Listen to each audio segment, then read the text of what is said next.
Jangan lupa subscribe YouTube channel Metro TV News dan jangan lupa nyalakan notifikasinya.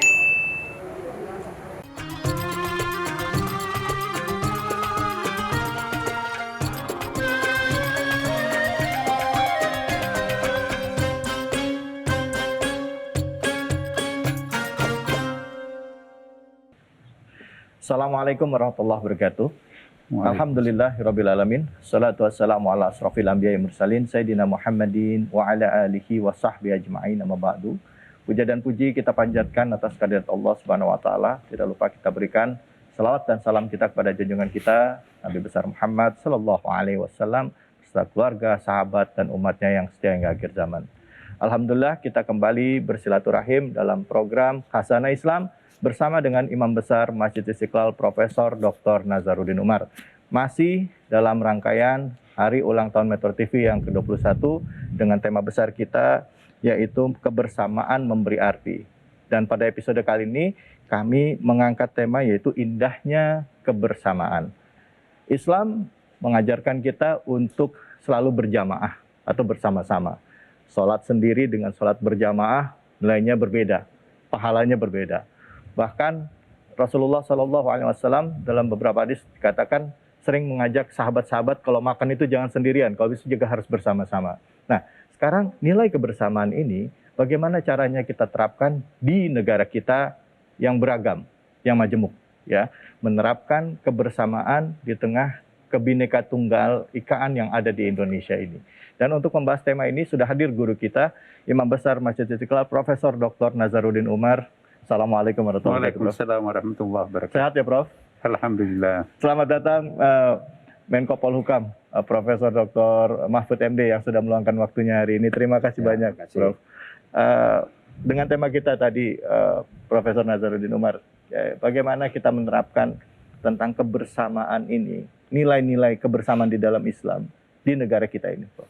Iya, baik sebelum kita bahas, izinkan kami berdua juga ya mengucapkan selamat ulang tahun kepada Metro TV yang sama-sama kita cintai ya. Semoga nanti ke depan akan lebih bagus lagi memberikan pencerahan terhadap, ya kalau kita bicara tentang Metro TV ya memang tema sentral kita selama ini kebersamaan, indahnya kebersamaan ya kan. Ya. Nah kalau kita pakai bahasa agama, indahnya kebersamaan seperti yang diprologkan juga tadi Mas David ya memang Rasulullah betul-betul bukan saja mengatakan, tapi mencontohkan. Ini yang perlu kita dalami ya. Rasulullah pernah bersabda, al-barakatuh fil jamaah. Berkah terletak pada jamaah itu. Saya ingin membahasakan lain ya, meminjam bahasa fisika ya. Al-barakah, barakah itu kan energi sebetulnya. Jamaah itu sinergi. Jadi sinergi itu melahirkan energi. Kan begitu ya Pak Mahfud? Ya. Di mana ada sinergi, di situ pasti ada energi. Ya. Jadi al-barakatuh fil jamaah. Energi itu terletak pada sinergi. Ya, kalau negatif positif ini lepas, mati lampu, nggak ada sound system, nggak ada TV kan? Ya.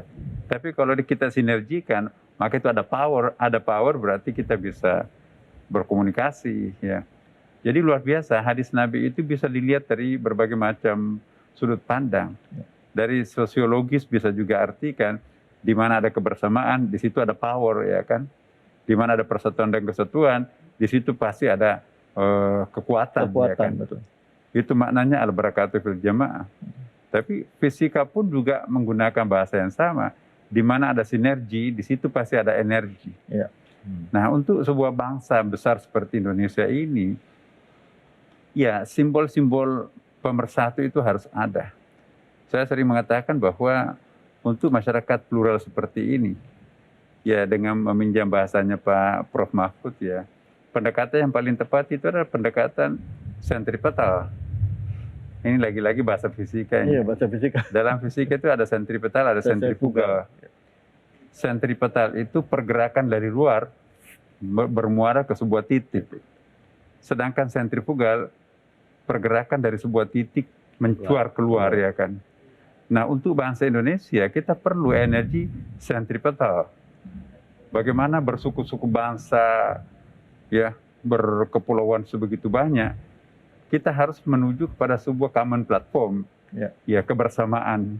Nah, inilah Indonesia, Bhinneka Tunggal Ika, produk lokal, ya, emputan tular yang pernah melahirkan dalam Sutasomanya itu. Tetapi maknanya itu sebetulnya sangat universal. Ini membuktikan bahwa humanity is only one, there is no colors. Kemanusiaan itu adalah satu. Ya. Di Amerika juga ada simbolnya kan, atribut Amerikanya itu kan juga mirip itu Bhinneka Tunggal Ika. Ya, kalau kita bawa ke bangsa Arab juga, pokoknya yang namanya kebersamaan itu pasti indah. Ya, perbedaan, pertikaian, konflik itu kan itu pasti konotasinya negatif.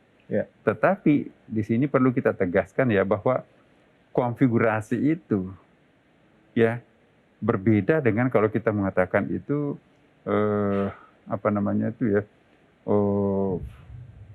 dalam artian negatif ya, bersuku-suku bangsa tetapi sifatnya kabiliyah bahasa Arabnya.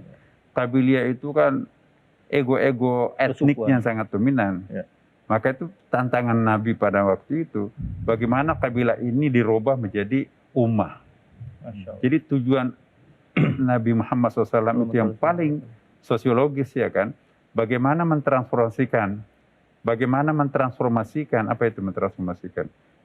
Bagaimana merubah kabilah-kabilah yang begitu banyak menjadi suatu masyarakat ummah. Karena konsep komunitas itu dalam Al-Quran itu ada 7 ya kan. Ada ikatan-ikatan primordial berdasarkan etnik, maka itu disebut dengan kabilah. Ada ikatan-ikatan kemasyarakatan itu berdasarkan partai politik. Ya, ada ikatan primordial itu berdasarkan turunan darah, ya. Itu tadi itu kabiliyah itu ya. Ada etnik tertentu yang ada yang mempersatukan satu komunitas itu dengan satu kekuatan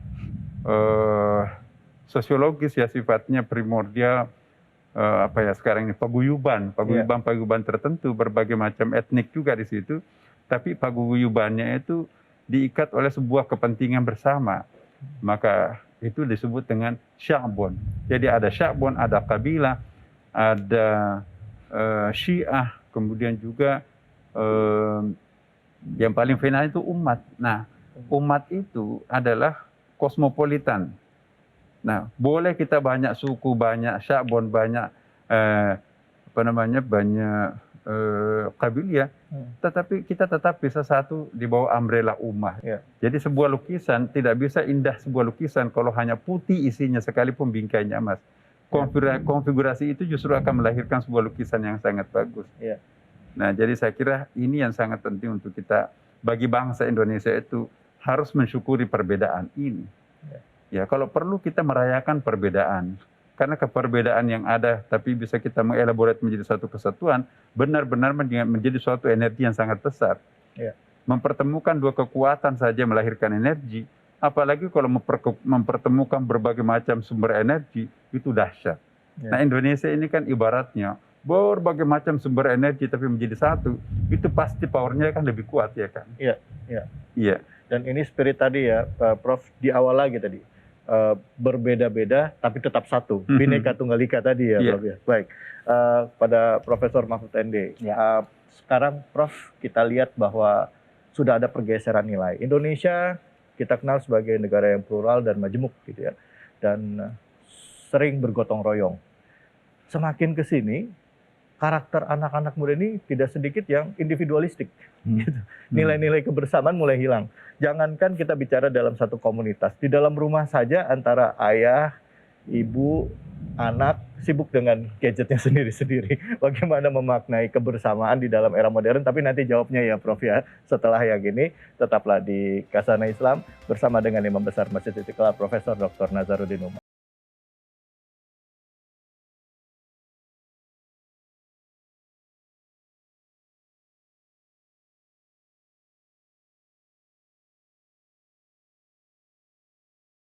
Di publik ini kan banyak nih.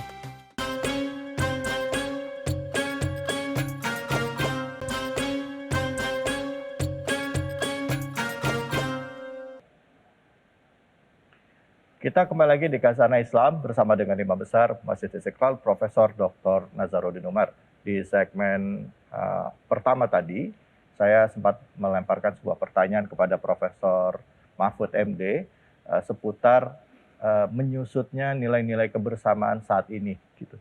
Kira-kira apa yang bisa kita lakukan ini, Prof? Saya ingin menekankan dulu tadi soal kebersatuan kita sebagai bangsa itu. Siap. Sungguh menakjubkan ya, karena begini, kita itu sebagai bangsa itu diikat atau mempersatukan sebanyak 17.504 pulau. Ya. Luar biasa kan? Ya. 7.504 pulau bersatu. Kemudian mempersatukan 1.360 suku. Ya. Ada suku Madura, Bugis, Padang, Minang. Batak, macam-macam. Itu seluruhnya ada daftar namanya tuh tiap suku. 1.360, luar biasa kan. Kemudian 726 bahasa daerah bersatu dalam ikatan persaudaraan kebangsaan Indonesia. Nah ini yang harus kita jaga. Dan oleh sebab itu kita harus ingat bahwa kita itu harus menjaga persatuan dan kebersamaan karena kita maju dan sukses karena itu. Pada saat kita belum bersatu, kita tidak dapat apa-apa. Tapi begitu bersatu, kita raih kemerdekaan itu, maka kita bisa maju. Seperti sekarang. Bisa punya apa-apa yang dulu tidak pernah terbayangkan. Bahwa masih ada kekurangan bangsa ini, ya dari waktu ke waktu harus kita jaga. Oleh sebab itu, kebersatuan itu mari kita jaga dengan sebaik-baiknya. Memang sekarang kekhawatiran orang banyak ya, orang banyak. Kenapa? Kok sepertinya persatuan itu sudah mulai diganggu, terganggu. Kalau tadi yang Anda katakan, misalnya sekarang tuh orang sudah sibuk. Itu dengan lingkungan terkecil saja. Iya, lingkungan terkecil. Ya itu sudah. Dulu pernah ada bacaan yang memang waktu itu udah 20 tahun yang lalu sangat menakutkan kalau saya baca. Pada suatu saat manusia itu akan teralinasi. Di rumah sendiri akan jauh dengan ayahnya, dengan ibunya, era teknologi. Dan sekarang belum terjadi tapi mulai terjadi. Suatu saat orang di satu rumah itu tidak ketemu dengan anaknya, tidak ketemu dengan kakaknya, adiknya, tinggal aja. Saya perlu apa, pesan aja, datang makanan gitu ya pakai ini kan. Betul. Perlu buku ini, datang buku ke situ. Perlu obat ini, datang. Sudah mulai sekarang. Sudah mulai.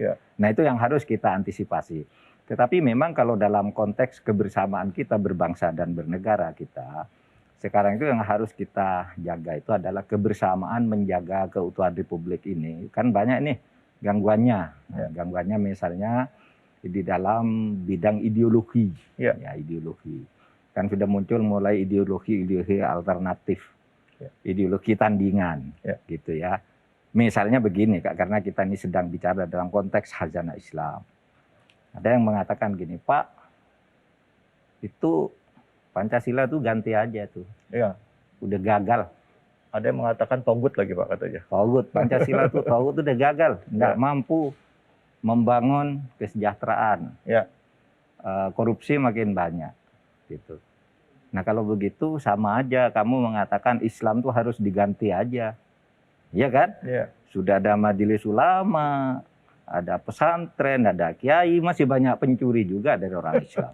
Apakah begitu cara berpikir? Kan tidak. Islam itu satu ajaran yang sifatnya masih sangat ideal, sama dengan Pancasila, Pancasila. Tapi ini bukan hal yang sejajar. Itu dua hal yang berbeda. Bukan satu paket, tapi sama, dia ideal. Sehingga kalau kegagalan misalnya kita memberantas korupsi, memberantas kemiskinan dan sebagainya. Bukan lalu Pancasilanya yang dianggap salah, karena di dalam agama apapun di dunia ini belum ada yang berhasil lalu membuat rakyat atau ideologi apapun membuat rakyatnya sejahtera, maju, bebas dari korupsi, bebas dari maling dan sebagainya. Itu justru acuan untuk menuntun kita. Nah di sini kebersatuan kita yang tadi saya sebut 17.504 pulau itu. Yang 1.600 itu sudah ada namanya, didaftarkan ke PBB, kemudian 1.404 pulau Itu masih dalam bentuk koordinat-koordinat yang sekarang sedang diberi nama dan akan nanti sampaikan lagi ke PBB. Itu luar biasa. Dan ini agamanya banyak, ya kan? Kalau peraturan perundang-undangan itu menyebut, bukan mengesahkan ya. Menyebut ada nama agama yang itu bukan agama resmi juga, karena di undang-undang itu hanya disebutkan seperti misalnya agama-agama seperti Islam, Kristen, Katolik, Hindu, Buddha, Zoroaster, masih ada dan yang lain, ada kata dan lain-lain gitu. Itu kan ada di Perpres nomor 1 tahun 65 gitu. Nah, itu banyak. Nah, ini dipersatukan ini di dalam sebuah payung besar yang namanya ideologi Pancasila tanpa menghilangkan substansi ajaran masing-masing, keimanan masing-masing. Sehingga di sini dikatakan kita bersatu meskipun beda agama karena kita bersatu dalam harapan memajukan bangsa ini. Nah, kalau istilah agama itu sering disebut sebagai kalimatun sawa. Hal-hal yang sifatnya pribadi sendiri-sendirilah, yang internal agama sendiri-sendiri. Tapi untuk kemajuan bangsa tarik kalimatun sawa. Kalimatun sawa itu artinya apa? Hal yang sama bisa diperjuangkan. Misalnya begini, Mas David. Memperjuangkan tegaknya hukum itu tidak mengenal agama apapun, sama tuh. Islam, Kristen, Hindu. Setuju. Nah, bersatu di situ. Memperjuangkan keadilan. Mencari pemimpin yang bersih. Itu sama semua agama. Itulah kalimatun sawanya. Kalau yang tidak sawa, kalimatun yang berbeda sendiri-sendiri. Anda kalau hari Jumat ke masjid, ya sudah, silakan aja. Anda Minggu ke gereja aja. Itu yang tidak bisa dipersatukan. Tapi tidak usah bertengkar karena itu. Nah, itulah hebatnya menurut saya ideologi kita, Pancasila ini. Jadi saya kira payung kita, pemersatu kita sebagai bangsa tadi yang begitu besar dan bisa berhasil karena bersatu, dan akan berhasil dan maju lagi karena kita bersatu, itulah yang harus kita pelihara sekarang bersama-sama. Baik, Masya Allah. Anda mau tanya caranya tadi ya tentu pendidikan tentu pendidikan. Yang kedua, cara beragama yang inklusif, yang kalau Profesor Nazarudin itu dulu memunculkan istilah yang kemudian populer itu moderasi beragama. Moderasi beragama. Moderasi kita beragama baik, agama kita bagus, tetapi kita tahu orang lain juga punya agama yang harus diakui bahwa dia punya keyakinan yang tidak boleh diganggu kan gitu. Dia menghargai kita. Nah, dalam hal itu kita ketemu, tapi ada kalimatun sawanya tadi. Ayo kita bikin hukum yang seperti ini, pemilu yang seperti ini, pemerintahan yang seperti ini, hukum lingkungan yang seperti ini. Atur bersama di kalimatun sawanya itu. Gitu. Yang urusan-urusan peribadatan, personal, internal agama itu silahkan atur sendiri. Nah, itu menurut saya indahnya kita itu. Dan kita pernah indah. Pernah indah hidup bersama seperti itu kan. Di politik kita bertengkar tuh. Di tahun 50-an misalnya pemilu, di konstituante, di apa, tapi di masyarakat sesudah keluar dari forum politik itu kita bersatu hebat. Merdeka, maju gitu. Itu Mas David. Baik Prof, terima kasih banyak ini Prof. Kita dapat pencerahan ya bahwa dalam perbedaan-perbedaan ini yang harus didahulukan adalah ya persamaannya dan semangat kebersamaan lewat konsensus bernegara ini kan Indonesia ini. Baik Prof, sekarang Profesor Nazarudin kita tahu bahwa Indonesia kita punya undang-undang yang menjamin kebebasan berpendapat. Di dalam Islam ada kulli haqqo walau kana muron.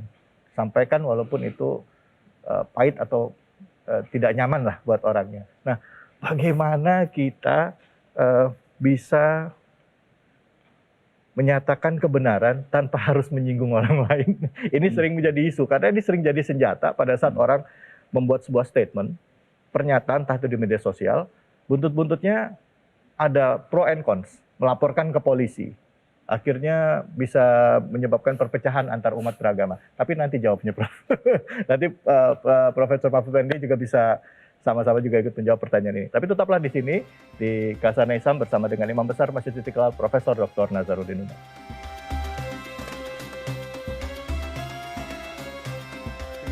Banyak hal-hal yang kelihatan oleh orang umum bertengkar, tapi di luar ruangan kan nggak ada masalah. Nah, inilah seninya berdemokrasi.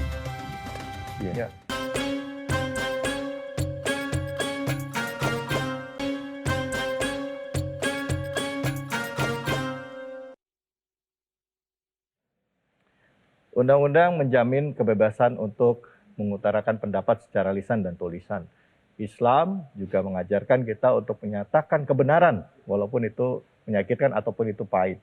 Nah, bagaimana kita bisa menyatakan pendapat kita atau menyampaikan kebenaran, tapi juga tidak sampai terjerat hukum atau menyebabkan perpecahan di kalangan umat. Silakan Prof. Iya, Tricky baik. ini sebenarnya. Saya kira ini semakin menarik ini, Prof.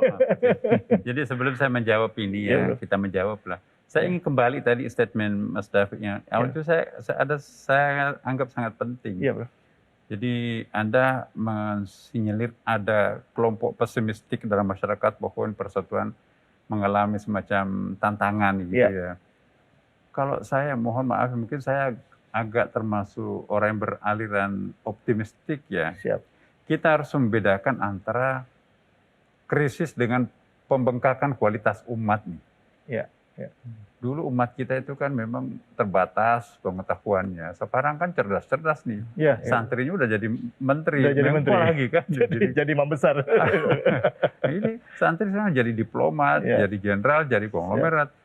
Nah, jadi ada pembengkakan kualitasnya. Semakin berkualitas seseorang anak manusia itu kan semakin kritis. Siap. Semakin kritis suatu masyarakat itu kan semakin banyak dinamika. Ya. Harus kita bedakan antara dinamika dengan problem ya. Oke. Saya kok tidak merasa bahwa Indonesia ini mengalami ancaman atau krisis yang sangat mengkhawatirkan. Saya masih tetap bahwa Indonesia ini masih seperti dulu. Cuma masa depan datang lebih awal, mendahului kecepatan kita untuk menyiapkan diri, maka itu riak-riak itu muncul. Ya. Tapi saya sangat yakin ya dari Sabang sampai Merauke kita ini masih kita menjadi suatu bangsa yang sangat kokoh, yang sangat bersatu.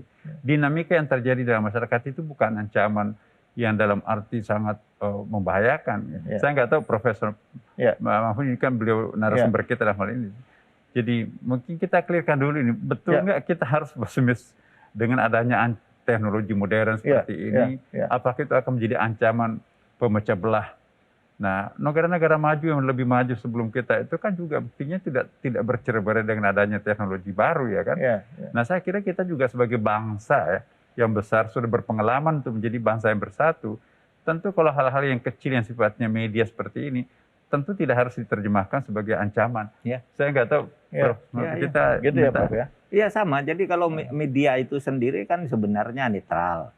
Tetapi kita tidak mempersoalkan media itu kebebasan menyatakan pendapat, tulisan maupun dengan lisan itu dijamin sepenuhnya oleh undang-undang dasar kan gitu. Nah, persoalannya yang sering muncul itu dan itu tidak terlalu mengancam betul ya, karena kadang-kala kan orang mengatakan ini ada ancaman dari umat Islam ideologi baru. Khilafah misalnya, itu kecil sekali kecil sekali, enggak dominan, tetapi tetap makanya kita jawab. Saya bilang pemerintah itu harus menerima kritik, tetapi kalau pemerintah menjawab kritik, jangan dibilang anti kritik. Kita mari saling kritik. Saya bilang kita enggak pernah nangkapkan orang kritik enggak pernah. Silakan kritik dinamika. Tapi kalau misalnya saya menjawab Anda salah gitu, jangan bilang saya sebagai pemerintah anti kritik. Tidak. Di dalam masyarakat demokratis itu saling menjawab, saling menjelaskan. Itulah yang harus diperhatikan oleh kita semua. Adapun soal orang dilaporkan ke polisi dan sebagainya, itu memang kan orang melapor itu menurut saya pertama tidak banyak ya dibandingkan dengan keseluruhan masyarakat yang besar. Di Indonesia itu taruhlah kalau Anda sekarang mendengarkan ada 5 polisi nakal. Misalnya hari ini, di mana itu? Di Bekasi, di Medan, di Pontianak, di mana 5. Saudara tahu enggak berapa juta satker polisi pada hari yang sama? Ada yang di pasar, di mal, di sekolah, di jalan, itu semua menjaga, nerima laporan. Itu di seluruh Indonesia itu jutaan. Hanya ada 5. Iya kan? Persentasenya kecil sekali, tetapi itu tetap harus diterima sebagai kritik gitu, karena di tengah masyarakat pun ketidakberesan tuh pasti banyak juga. Itu kan biasa saja dalam masyarakat. Dan oleh sebab itu kalau orang ngelapor polisi karena misalnya diganggu oleh kebebasan media, kebebasan teknologi informasi yang begitu terbuka. Undang-undang IT lah misalnya. Iya kan? ngelapor aja kan tidak apa-apa. Kan polisi nanti akan menghitung, hukum akan menghitung. Ini ada unsur deliknya enggak, ada mens rea enggak. Ya mens rea itu ada niat enggak gitu. Kemudian ada aktus seriusnya enggak. Yang banyak itu aktus seriusnya tidak jelas, mens rea-nya enggak ada. Gitu.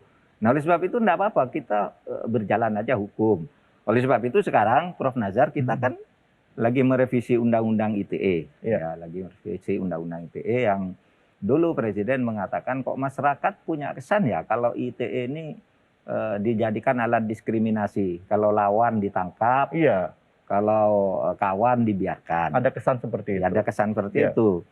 Presiden mendengar itu lalu cobalah dipelajari tuh Undang-Undang ITE. Ada bener enggak yang kayak gitu? Lalu muncul istilah pasal karet dan sebagainya. Presiden perintahkan perbaiki agar kehidupan demokrasi jalan. Kita udah memperbaiki. Agar perbaikannya cepat dilakukan 2 tahap. Tahap pertama membuat SKB dulu. Jaksa Agung, Menkominfo, dan polisi. Ini kriteria nih di awal. Tapi tahap kedua nanti undang-undang. Undang-undang ini kan lama nih ceritanya. Ada yang setuju, ada yang tidak. Ada yang main nakal dengan DPR misalnya. Sudah bagus nanti DPR-nya dibisiki lagi. Jangan setuju itu gitu. Rame lagi kan lama. Iyalah saya ini pakai demo lagi. Saya bekas anggota DPR. Jadi saya tahu kesulitan membahas di DPR itu kadang-kala partainya sudah setuju di luar. Nanti ada orang bisik kepada 2-3 orang. Udah kamu ngomong gitu aja gitu. Bahkan dari zaman dulu dibayar juga udah ngomong gitu. Itu lama. Membuat undang-undang itu sudah bagus gitu tolak katanya kan. Kita buat SKB dulu nih sebagai pedoman. Dalam rangka itu mengkanalisasi tadi orang-orang ngeritik agar tidak takut. Tetapi saya ingin katakan sekali lagi, kalau saya dikritik saya akan menjawab, dan kalau saya menjawab jangan bilang saya anti kritik. Saya juga Anda kritik, masa saya tidak boleh ngeritik Anda dengan data yang mentah. Lalu mengecap macam-macam kan gitu. Mari aja kita saling kritik. Ini indahnya. Silakan Prof. Indahnya seorang ilmuwan jadi praktisi ya. Jadi wawasan kita itu luas. Terbuka ya, kan? Jadi tidak menyembunyikan diri dalam tembok kampus dengan analisis yang sangat ideal. Nah, kembali kepada pertanyaan tadi yaitu saya sepakat dengan Pak Mahfud bahwa kita dinamika itu tidak harus diartikan sebagai sebuah problem, ya kan? Malah itu justru ciri-ciri masyarakat demokrasi. Yang penting buat masyarakat kita bagaimana membiasakan diri hidup dalam sebuah perbedaan pendapat, ya kan. Jadi tidak mesti harus seragam pendapat kita. Ya. Jadi kan ada agree in disagreement. Itu kan cara-cara Nabi sebetulnya itu. Kita sepakat dalam perbedaan. Nabi itu juga ada kata-kata Nabi itu menarik itu. Antum a'lamu bimuri duniakum. Nabi pun dibantah. Maaf Rasulullah. Oh, Anda lebih tahu urusan dunianya daripada aku. Masya Allah. Ini Nabi loh. Padahal Nabi kan Rasul.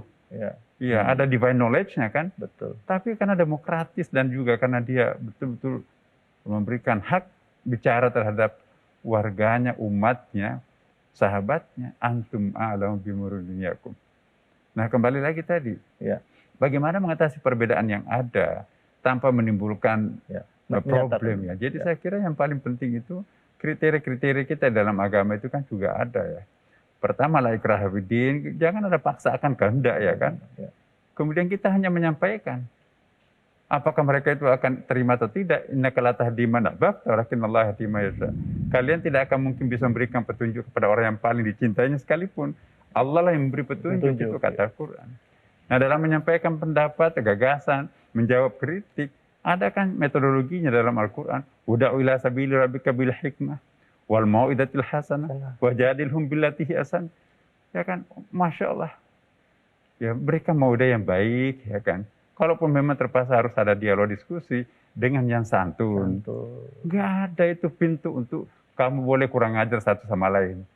Jadi dinamika itu perlu ada, tetapi kesantunan jangan kehilangan di situ itu.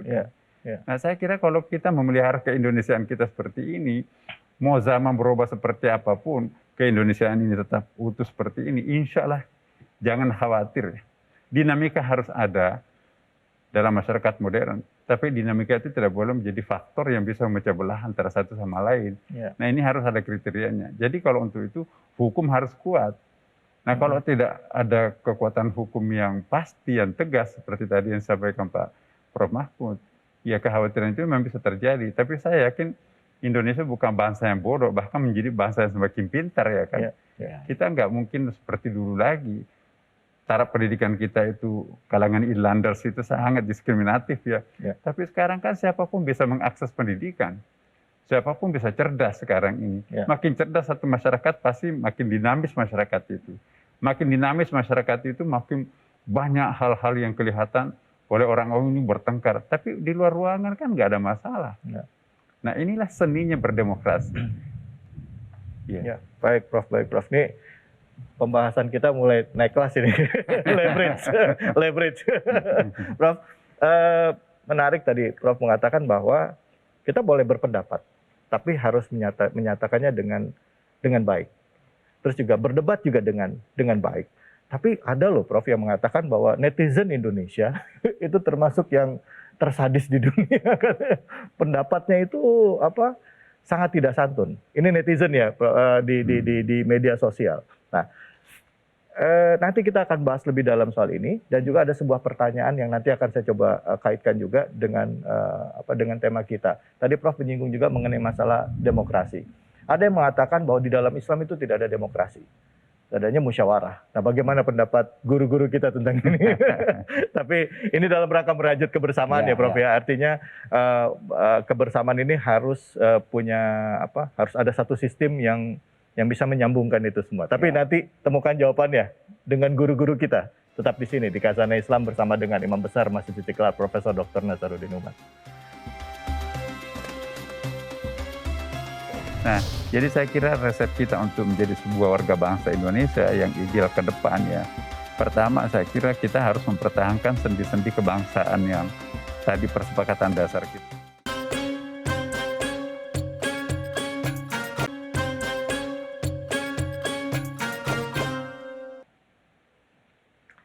Alhamdulillah Khazanah Islam hadir lagi di segmen terakhir. Wah, semakin hangat ini pertanyaannya. Silakan mungkin Profesor Mahfud MD bisa langsung menjawab. Iya, tentang demokrasi ya tadi. Jadi begini, kalau dalam Islam itu ada istilah musyawarah itu sebagai jiwa demokrasi, bahwa rakyat, anggota itu harus didengarkan. Tapi kalau demokrasi sebagai sistem dan struktur pemerintahan di Islam itu tidak dikenal, cuma tidak dilarang. Artinya di dalam Islam itu sistem pemerintahan itu boleh apa saja, demokrasi boleh, tidak dilarang. Yang bukan demokrasi karena Arab Saudi boleh. Oleh sebab itu namanya macam-macam kan, ada Republik Tunisia, Maroko, Indonesia. Itu kan Islam semua masyarakatnya Muslim. Nggak milihnya bentuk demokrasi, tapi ada Arab Saudi, Al-Mamlakah, kerajaan. Ada Uni Emirat Arab, Persatuan Para Amir, macam-macam. Jadi bagi Islam itu yang penting maqasidus syar'inya. Maksud mendirikan negara itu apa? Melindungi kehidupan bersama. Apa yang dilindungi? 1, kebebasan beragama. 2, harta benda. 3, jiwa. Kemudian akal. Kemudian nasab. Nah, sejauh itu negara didirikan, itulah sebenarnya maqasidus syar'i. Soal bentuknya seperti apa? Mau republik, mau federal, mau kesatuan, semua di Islam itu ada. Sekarang Anda tahu ada 57 negara-negara kaum muslimin itu yang bergabung di OKI. Itu beda-beda. Dan masing-masing mengaku kami anggota konferensi negara Islam. Dan tidak apa-apa gitu. Di Arab itu ada 22 anggota Liga Arab. Beda-beda bentuk dan sistemnya. Tapi bahwa harus ada permusyawaratan itu iya. Cuma permusyawaratan kalau menurut Islam dibentuk oleh moral syar'i itu. Moral syariah yang diberikan itu. Pijakannya ada Al-Quran tadi. Dia oleh sebab itu yang ingin saya katakan dari sini, udahlah jangan ribut, Pancasila ini selesai. Kata orang NU itu, Pancasila ini darul mithaq. Darul mithaq, negara hasil kesepakatan. Kalau Muhammadnya nyebut darul ahdi wasyahadah. Ini adalah negara hasil perjanjian bersama antara anak bangsa yang beragam. Konsensus ya. Dan persaksian bahwa ini negara ini bangun bersama dan untuk keperluan bersama. Jadi itu saja. Jadi bagi saya mau demokrasi mau tidak, yang penting maqasidus syar'inya tadi, menjaga 5 hal tadi, kebebasan beragama kita kan dilindungi di sini semua. Dan Indonesia ada ya itu ya. Oh iya kan, kebebasan beragama. Kalau ada yang merasa beragama tidak bebas, lapor ke saya. Mumpung saya Menko Polhukam, di mana itu? Di mana itu orang beragama kok ditekan? Anda bisa lapor ke saya. Nanti saya tindak lanjuti bahwa itu tidak benar dan harus ditindak kalau ada orang melanggar kebebasan beragama. Ada kok di Indonesia. Baik, terima kasih banyak. Silakan Profesor Nazaruddin Umar. Iya, saya sependapat juga dengan Prof. Mahfud ya, bahwa Indonesia ini kita harus syukuri ya. Tapi kalau kita berangkatnya kepada kejernihan berpikir ya, kejernihan hati nurani, pasti kita akan bersyukur sebagai pemilik bangsa Indonesia ini. Cobalah bandingkan negara-negara. Ya, even itu menggunakan negara Islam. Ya, Prof. Kita nggak pakai negara Islam, negara Pancasila. Tapi Pak Mahfud paling banyak didatangi tamu-tamu luar negeri yang pakai negara Islam. Tapi belajar kok Indonesia paling aman. Ya. Coba kita lihat ya. Yang toleran ya sini. Ya, paling yang mengunjungi itu negara Islam gitu, Prof. Negara Islami lah paling tidak.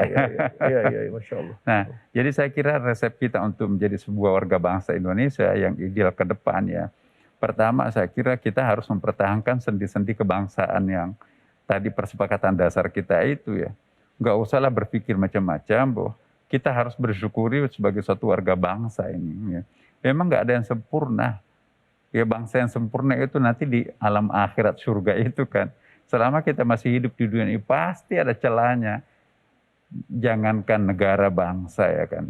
Istri kita juga atau suami kita juga pasti punya kelemahan. Istilahnya bahasa hikmahnya itu. Satu orang kita bisa bicarakan kebaikannya satu hari nggak bisa, nggak cukup. Tapi orang sama kita bisa juga bicarakan kelemahannya kalau kita tanya lawannya. Satu hari pun juga nggak cukup. Artinya apa? Tidak ada yang sempurna, tapi juga tidak ada orang yang tidak sempurna, yang tidak memiliki basic-basic kebaikan.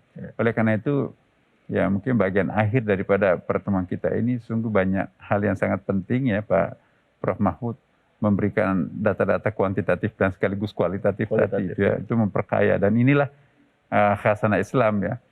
Ya, jadi bukan sekedar emosional kita menyampaikan sebuah gagasan, tapi ada data-data kuantitatif, dan saya kira ya masyarakat masa depan memang harus seperti ini. Kita jangan bicara hanya tentang sesuatu yang sifatnya deduktif kualitatif, tapi kita harus paralel dengan induktif kuantitatif. Jadi kombinasi kualitatif deduktif dan induktif kuantitatif ini sangat penting. Dan saya kira apapun kapasitas kita sebagai tokoh umat beragama, tokoh agama ya, maupun sebagai tokoh pemerintahan, data-data kuantitatif itu sangat penting, tapi tidak boleh meninggalkan juga analisis kualitatif itu. Dan saya kira Metro dan Hasanah Islam inilah salah satu ciri kita ini, bahwa kita bukan asal bicara ya, tetapi kita bicara di atas data. Dan saya kira inilah yang kita harus biasakan dalam masyarakat kita, bicara dengan data. Karena kalau bicara hanya dengan perkiraan-perkiraan tanpa data-data yang sangat kuat, ya justru Quran itu kan banyak sekali itu ya. Wa qul lahum qawlan sadida. Katakanlah dengan data yang sangat valid ya kan. Kita jangan bicara data-data yang tidak valid. Itu penekanannya Quran itu qawlan sadida. Dan tidak cukup qawlan sadida, juga harus ada qawlan karima, bahasa yang sangat santun. Ya qawlan baligha, bahasa yang nyambung. Qawlan ma'rufa, bahasa yang penuh dengan kearifan ya kan. Ya, qawlan layinan, bahasa yang sangat jelas. Ya, jadi 7 konsep gaya bahasa Al-Quran sekaligus sosiologi Quran yang di bahasa komunikasi kita itu luar biasa ya. Dan sebetulnya realiti kita masyarakat Indonesia apapun agamanya sebetulnya menjalankan praktek-praktek ini. Kalau misalnya ada netizen mengatakan yang paling sadis, ya satu di antara berapa juta penduduk kita kan. Jadi tidak bisa dipakai sebagai generalisasi. Ya nggak bisa. Seorang yang berpikir wajar normal itu, jangan satu orang dijadikan representasi untuk sekian ratus juta orang, enggak. Itu enggak benar, enggak ilmiah lah. Tapi itu pasti akan tidak didengar oleh orang. Orang sekarang ini sudah cerdas ya. Pasti mereka akan lebih mendengar dan menyimpan di hatinya siapa yang lengkap data kuantitatif dan pas dengan analisis kualitatifnya itu. Jadi inilah yang kita harapkan. Mari kita makin cerdas secara intelektual, tapi juga harus cerdas secara emosional, dan yang paling penting juga cerdas secara spiritual. Jadi 3 konsep kecerdasan ini itu juga kontribusi untuk menjadi sebuah bangsa besar. Insya Allah pasti kita akan menjadi suatu bangsa yang besar. Amin, ya Allah. Kalau ketiga kecerdasan ini dijadikan menjadi satu kesatuan di dalam diri kita, Ya. dalam keluarga kita, dalam masyarakat berbangsa kita. Amin. Saya kira itu yang sering disampaikan Pak Prof. Mahfud ya kan. Iya, iya, Iya. iya. Oke. Prof, kira-kira ada yang mau ditambahkan, Prof Mahmud? Sedikit saja. Ya. Jadi Indonesia sebagai negara yang inklusif ikut nilai-nilai Islam yang menyatakan bahwa keadilan itu bukan untuk satu pemeluk agama, Ya. tetapi untuk manusia. Di Al-Quran itu disebut wa idza hakamtum bainan nas Ya. antahkumu bil adil. Kalau kamu bertahkim di antara manusia, hendaknya kamu hukumi itu dengan adil. Tidak dikatakan bainal muslimin. Iya. Nah, itu yang bisa merajut kita sebagai bangsa. Bahwa kita memperlakukan orang yang berbeda suku, beda agama dengan cara menegakkan keadilan yang sama. Keadilan tanpa lihat agamanya. Keadilan Gitu. tanpa lihat agama. Ya. Ketika bicara adil, Allah itu tidak bicara kepada kaum muslimin, Ya. kepada manusia. Dari Bainan Nas itu. Iya, bainan Nas, nas. Bagus sekali. Ya. Iya. Ya, Gitu. ya. Baik, Prof. Terima kasih banyak, Prof. Prof Nazaruddin Umar, apa yang bisa kita simpulkan secara singkat dengan tema kita hari ini, Prof? Iya, pertama saya kira kita harus mempertahankan persatuan dan kesatuan kita sebagai warga bangsa. Ya. Mari kita menenggelamkan perbedaan yang ada, tapi mari kita lebih menekankan persamaan kita. Insya Allah persamaan kita jauh lebih kuat dan lebih banyak daripada perbedaan. Kalau ada pun perbedaan di antara kita, itu jadikanlah sebagai satu konfigurasi yang akan lebih memperindah nuansa kebangsaan kita. Dan yang kedua, mari kita menahan diri untuk tidak gampang terpengaruh, tidak gampang terpancing, apalagi kalau sesuatu itu bisa melemahkan kita sebagai warga bangsa. Ya. Apapun agama kita, apapun etnik kita, apapun daerah yang kita tinggali, mari kita lebih berpikir lebih jauh ke depan, bahwa jauh lebih menguntungkan kalau kita bersatu daripada menekankan perbedaan. Ini saya kira message yang paling penting buat kita semuanya. Terima kasih. Baik, Alhamdulillah. Terima kasih banyak, Profesor Dr. Nazaruddin Umar. Terima kasih banyak, Profesor Dr. Mahfud MD yang sudah meluangkan waktunya pada Terima kasih. kesempatan yang berbahagia di hari ini dengan tema bahasan yang kita angkat, sekaligus juga memberikan pertanyaan-pertanyaan yang umum yang sekarang ini menjadi pertanyaan umat Islam tentang keberagaman, tentang mengutarakan pendapat, serta merajut perbedaan di dalam bernegara Indonesia ini. Semoga Allah Subhanahu wa taala memberikan keridhaan terhadap kita semuanya. Amin. Dan ini menjadi ladang amal kita serta kita menjaga persatuan, kesatuan umat dan juga persatuan bangsa yang menjadi rahmat yang telah Allah berikan kepada kita semua. Saya David Halik, undur diri. Wabillahi taufiq wal hidayah. Assalamualaikum warahmatullahi wabarakatuh. Waalaikumsalam. Waalaikumsalam.